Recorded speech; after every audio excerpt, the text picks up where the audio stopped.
Get your drink ready. Get some mango flavored.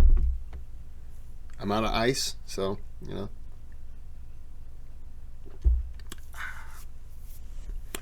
All right. This is How Did Russia Become an Empire? Number 14, I believe.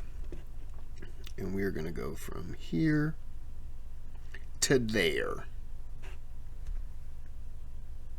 Video. On the 8th of March, Stenbock arrived with his army at Flensburg, 10 kilometers to the northeast of Helsingborg. Later, Stenbock marched his army towards Helsingborg. Sorry. Just decided to get all ugly on me. And there you go. Helsingborg, placing it between Palcheskog and Pilsudsvagen. Rantzau placed his army in a wide line in front of Helsingborg, facing Krupp. On the 10th, at 11 in the morning, the fog lifted and both armies were surprised to find each other in such positions. Both armies had approximately 14,000 men, with cavalry placed on the wings and infantry in the center. The Danish also had several artillery pieces, however the exact number is unknown. Meanwhile, the Swedish army had 34 guns. Seeing that his left flank was vulnerable, Rantzau sent his artillery to Ringstorpshöjden, while the rest of his army wheeled towards the open plains where the Swedes were. Stenbock's forces came under heavy artillery fire around 12:30. Instead of attacking them directly, Stenbock moved his army to the left and sent his left wing to Drottninghög to outflank the Danish right. Rantzau went himself to attack and rout the flanking force on the right. Although it was a brave move on his part, this left the army in a difficult place regarding communication. In order to not lose contact with their right flank, the Danish center started moving towards the right as well. They became too stretched out, I can tell. Some of the cavalry on the Swedish right used this opportunity to attack the Danish center. The Danes managed to push them back with the help of their left flank. However, this left many gaps in their lines. Rantzau's heroic actions earned him a shot in the chest, and the Danish right collapsed together with their leader. The right flank lost cohesion and retreated towards Helsingborg, and the left followed suit. The center still believed that the right was in front of them. Due to lack of command and communication, the first line kept advancing, while the second stopped moving. At that point, the Swedish infantry charged, covered by their cannons. The Swedish cavalry on the left subsequently converged on the flanks and rear of the center. The Danish center broke after some fighting, with only the Home Guard and a Grenadier Corps holding up a fierce defense. The Home Guard fought almost to the last man, taking many Swedes down with them. The Danish right formed a defensive line at Ringstorpshöjden, although they were forced to retreat after the Swedish left's relentless onslaught. At 3 in the afternoon, the Danish Grenadier Corps retreated in peace to Helsingborg, and with that, the battle was over. The Swedes lost almost 3,000 men, while the Danes had 5,000 killed or wounded and another 2,600 captured. Not wanting to risk losing more men on an assault, Stenbock surrounded the city. The leaderless Danish army boarded their ships on the 15th and crossed the Sound, but not before destroying anything of value in the city, including killing all the horses. As a result of his victory, Stenbock was promoted to Field Marshal. The Battle of Helsingborg effectively marks the last time that the Danish tried to reclaim Scania. Ironically, at the beginning of the invasion, the Danish army had "Now or Never" written on their wagons. As Augustus Killing all the horses kind of annoys me, but I understand why. I just don't like that. was consolidating his power in the Commonwealth for most of 1710, and the Danish were rebuilding their armies at the same time, the western front of the war went through a lull for most of the year. The same cannot be said for the eastern Baltic, though. Sweden's Baltic ports remained relatively undefended now that the Karolian army had capitulated. In July, Riga, Sweden's richest and most populous city, surrendered to the Russians after negotiating the restorations of old privileges for the Livonian nobility. According to the Treaty of Turin, Riga was supposed to be handed over to Augustus. However, the topic seemingly never resurfaced again. Dunemunda and Pernau fell in August, while Arensberg and Revel capitulated in September.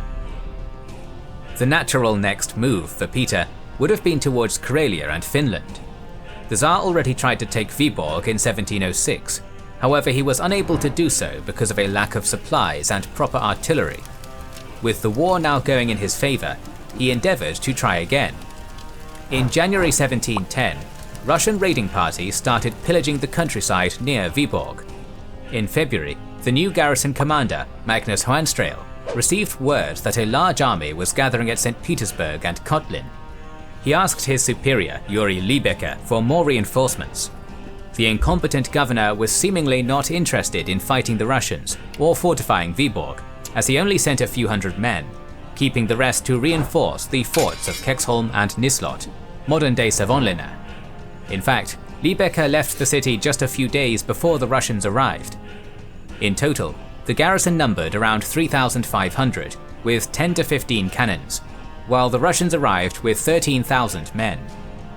In the years after the first siege of Viborg, the castle had been undergoing repairs. Be that as it may, part of the fortifications were still weak, like the southern Pantzalax bastion. The Russian advance guard arrived 15 kilometers west of Viborg in the middle of March and reached the suburbs of the city on the 21st.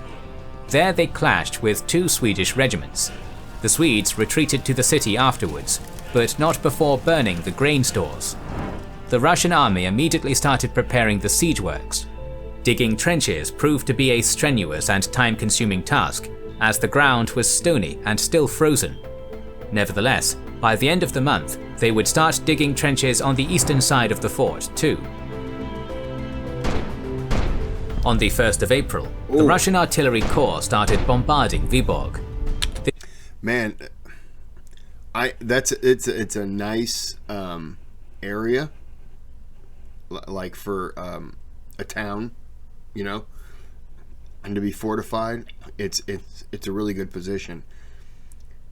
Except not holding here, not holding there. Like, I figured that you'd want that, but you'd also want something over here.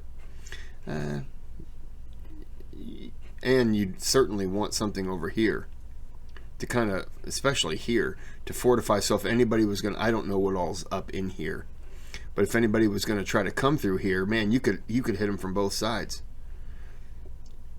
I'm just saying that the positioning of the fort's great, but you should but they should have fortified like this, and then maybe this over here.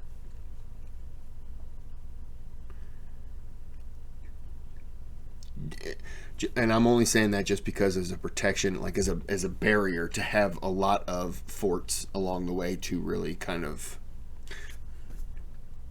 But then again, there is a cost to that. And I guess if you have this right here and you build a bridge, you probably, as they did earlier, you probably think, well, we can come out here and we can throw men here. And you can. But I'm thinking, if a ship comes over and you don't have some kind of, I keep wanting to say fort, but if you don't have something here, then it doesn't matter. Your guys aren't going to stay here. They're going to fight and then retreat. I don't know what I'm saying right now. That's just in my mind. It could be completely wrong. I could be completely wrong on my approach there. But I'm not a military person, so I don't even know why you're listening to me right now. This did not have much of an effect, as only small guns could have been brought across the ice. By late April, both sides started suffering from supply shortages. The Russian forces did not conduct many raids in nearby towns and villages, as Swedish guerrilla fighters frequently killed Russian troops there. Regular Swedish sallies were also devastating for the Russian troops. The Russian Admiral General Apraksin started planning to storm the city. However, he reconsidered after Peter told him that he would suffer the consequences if it would fail.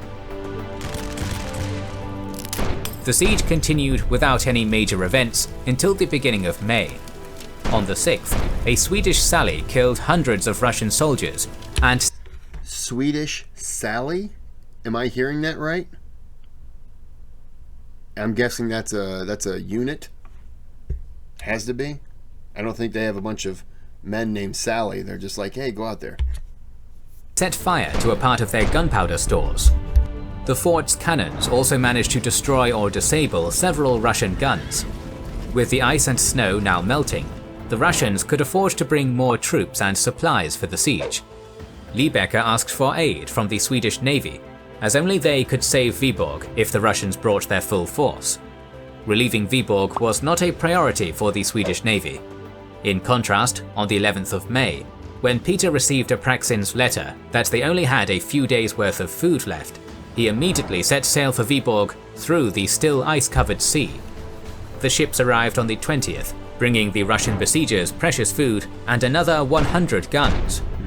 The unloading area was within shooting distance for the fort's artillery. To bypass this, the Russian ships flew Swedish colours and engaged in mock artillery battles with the men on the shore. The Swedish fleet finally reached the area in the last days of May. They didn't have a sufficient number of light ships though, so they couldn't engage the Russian fleet in any way. On the night of June 1st, the Russians opened a devastating artillery barrage that targeted the walls, the bastions, and the city itself. Meanwhile, on the eastern side, the Russian troops reached Pantsalax and placed a mine under the bastion. On the 6th, Apraksin decided that it was finally time to storm the city. Against his orders, on that very night, one of his officers attempted to do that only with his own units. The assault failed after the officer lost most of his men, and he was subsequently placed under arrest. It is possible that Juan Strail found out from one of his new prisoners that Apraksin planned to storm the city. Realizing that future resistance was futile, he sent an envoy on the 9th to negotiate the surrender of Viborg under good conditions. Peter signed the document on the 10th of June, which stated that the soldiers would be able to leave with their arms and their families.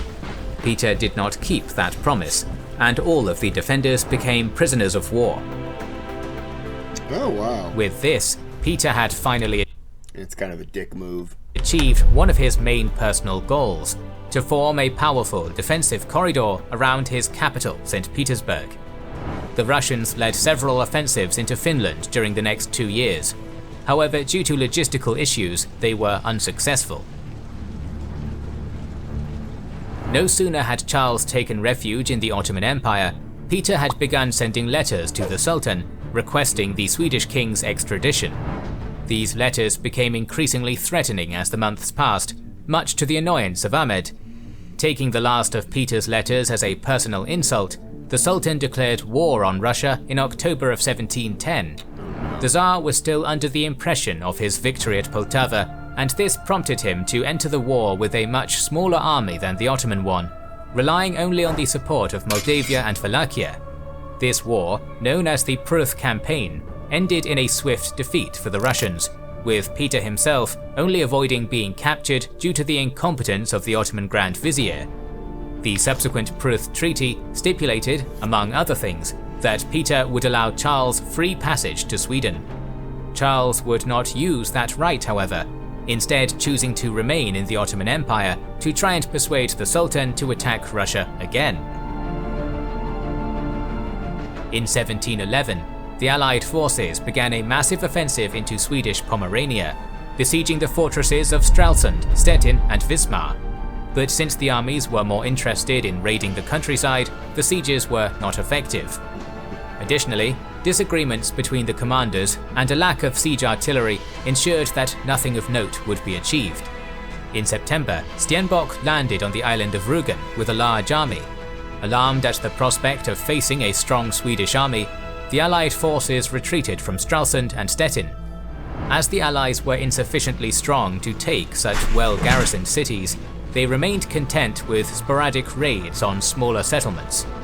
In the spring of 1712, another strong Swedish army arrived in Stralsund. Consequently, the Danish navy began tightening its grip over the Baltic Sea, which worsened the situation for the defenders of the Swedish forts.